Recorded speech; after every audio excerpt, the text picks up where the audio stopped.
Hello fellow gaijins, welcome back to the channel. You probably already know what this video is about as you've read the title, but in my opinion watching Japanese dramas is definitely one of the best and also most fun ways to maintain your Japanese and also learn new words that Japanese people use in their everyday language, because if you compare Japanese dramas with Japanese anime, for example, or mangas, they really depict the Japanese lifestyle much more realistically, because anime are really over-exaggerated usually. Even though they lean on the real lifestyle in Japan, they usually are not very accurate. So characters in anime also don't really use the Japanese that real people would use in everyday life. Today I want to talk about my favorite Japanese dramas. Of course, this is my personal opinion, so if I forgot your favorite drama, please let me know in the comments. It would also help other people that are looking for new dramas to watch. The first drama on my list is Ouroboros. The two main actors in this drama are Toma Ikuta and Shun Oguri,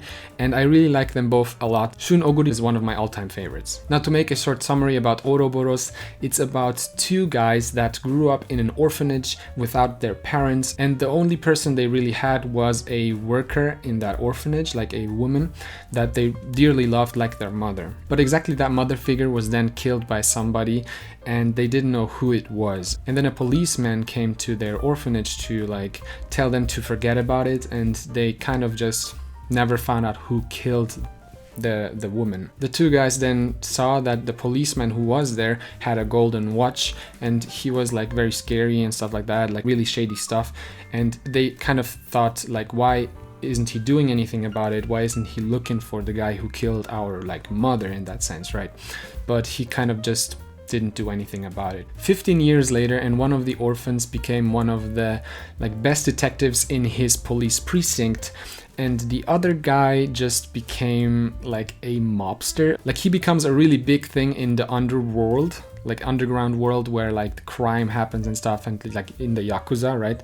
So he becomes a big guy there, and it's really interesting that the two guys still know each other, and the only person they rely on is themselves. So they meet each other in private, and then they talk about what they covered up about the guy with the golden watch, and it's really interesting to see this dynamic between somebody who is in the law, right, a policeman, and the guy who is in the underground, working together and trying to figure out who is behind this organization. And it's a huge thing, and it's really good, so definitely worth your time. The next drama I want to talk about is Loft Shuffle. It's basically four people that meet by chance in their elevator in their apartment complex where they all live on the same floor, and then the elevator gets stuck and they start talking to each other. Each one of them has a love problem, and they have some problem with their relationship, or they broke off their relationship not too long ago. For example, one guy had an engagement and the engagement got broken off on that day. And the cool thing about it is that they come up with a plan, and they basically say, why don't we shuffle up our relationships? So one guy takes the girlfriend of another guy, or the ex-girlfriend of another guy, and they just try to shuffle up things to see how that works for them. If I remember correctly, they kind of shuffle up the whole thing again and again, and it's really interesting to see how each person connects with another person and how the single relationships develop. The next drama is Kekkon Dekinai Otoko. Literally translated, the title of this drama means the guy or the man who can't get married. The main actor in this drama is Hiroshi Abe, and he's an amazing actor. I would definitely recommend you to watch other stuff that he did as well, because he's just really good. He plays a character who is a really successful architect, and he's a very good looking and very intelligent guy, but his character traits are really bad. He's very rude towards everybody, and he thinks love is a waste of time, and he just enjoys his single life kind of thing. And it's really interesting to see how he develops over time after meeting somebody who tries to convert his introverted personality into something that is dateable.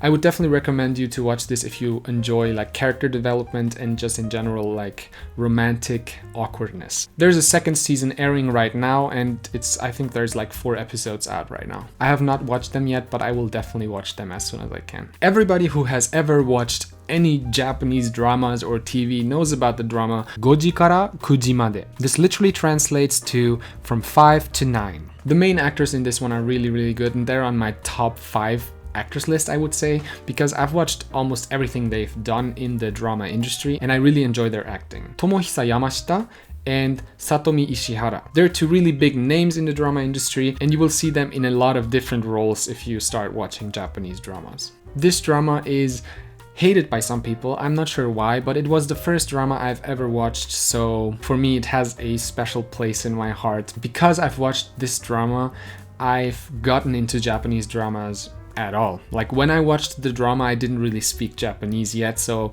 it's interesting. Maybe I should rewatch it sometime because yeah, now that I understand Japanese on some level, it would be kind of interesting to see like if I missed some things. But in general, I really recommend the drama, especially for beginners, because it is really light on the theme, and just in general, it's a romance drama, but very, very good acting and a good like feeling overall. It's about this 29-year-old English teacher who has no boyfriend and no other love relationship, and she just goes about her day and is kind of happy with what she has. One day when she's at a funeral service, she meets a monk.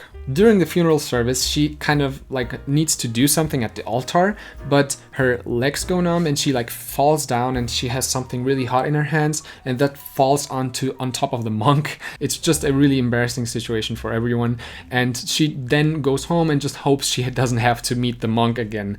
But her family arranges like an omiai, which is a marriage meeting with somebody, and when she goes there, she sees that the other party is the monk who she met at the funeral service. And the story develops from there, and the two of them like get to know each other, and the monk is really persistent in like wanting her to become his girlfriend, and it's really cute. So yeah. The next drama on my list is called Bitter Blood. The lead actor is Takeru Sato, and he's amazing in his role in this drama. The drama is basically about a young policeman who just got into the job, and he gets partnered up with another policeman who coincidentally is his father, but they don't really have a good relationship. And then they kind of have to work together even though they don't really like each other. Over time though, the young policeman, who's called Natsuki by the way, learns more from his father about police work, and he starts to respect him more. With time they develop a really good partnership, and it's just a good watch in general. This next one is very, very special, and I will definitely recommend this to anyone because there is a lot of Japanese history behind this drama. It is a drama about the samurai era, and it is called Nobunaga Concept. If you know at least a little bit something about Japanese history and the samurai era, you've definitely heard the name Nobunaga. He's quite an important person in Japanese history, so this is a really interesting drama also out of this standpoint, but the story itself is really interesting, funny, and also kind of like it gives you a lot to think about sometimes. It's about this ordinary high school guy who is played by Oguri Shun, by the way, who I mentioned before. He also starred in Ouroboros. This high school student has an accident and falls down, and then gets ported back into the samurai era, where he meets a person who looks exactly like him, and that person is Oda Nobunaga, this very historical person. That person who looks exactly like him tells him to swap places, and he becomes Oda Nobunaga. He has literally no idea what he's doing. He meets a lot of people who he's supposed to know, but he has no idea who they are, and he kind of struggles with this situation, but at the end kind of manages to get a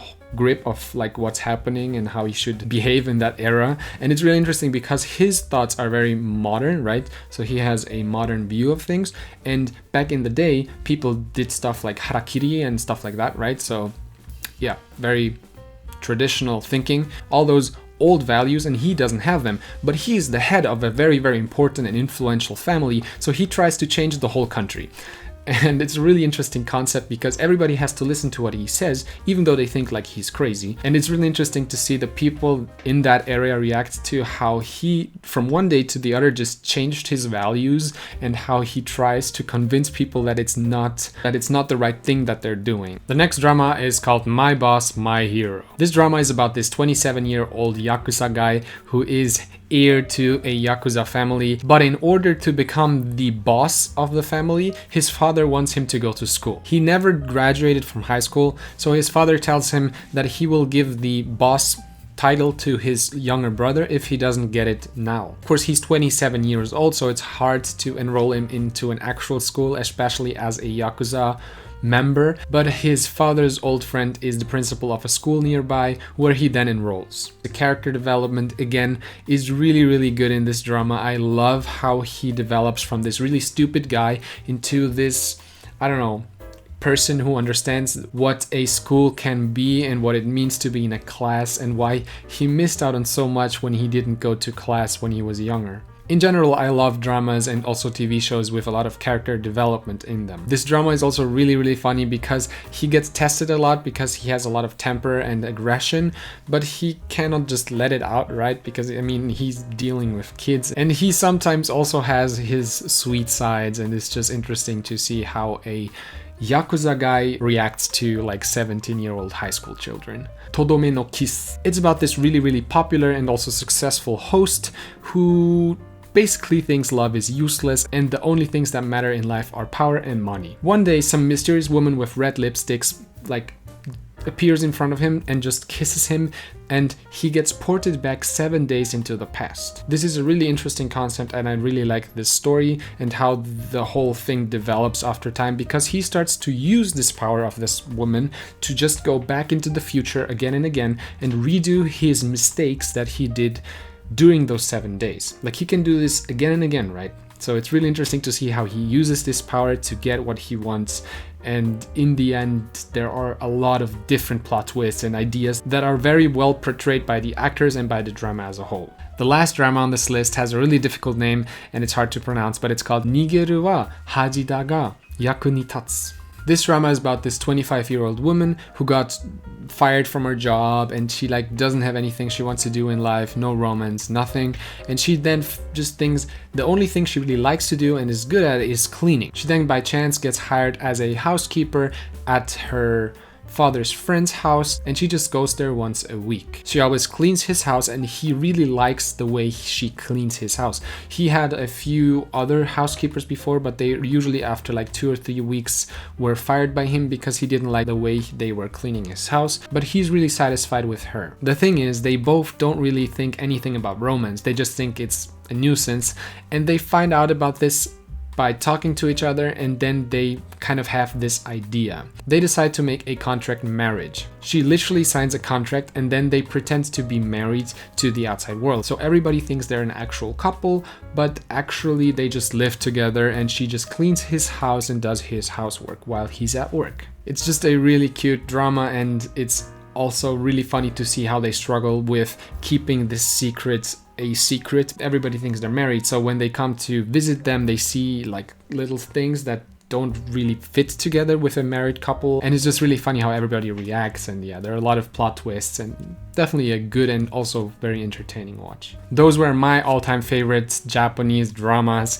If you want to add anything to them, please leave your drama suggestions in the comments below. Thank you so much for watching, and I will see you in the next one. Mata ne!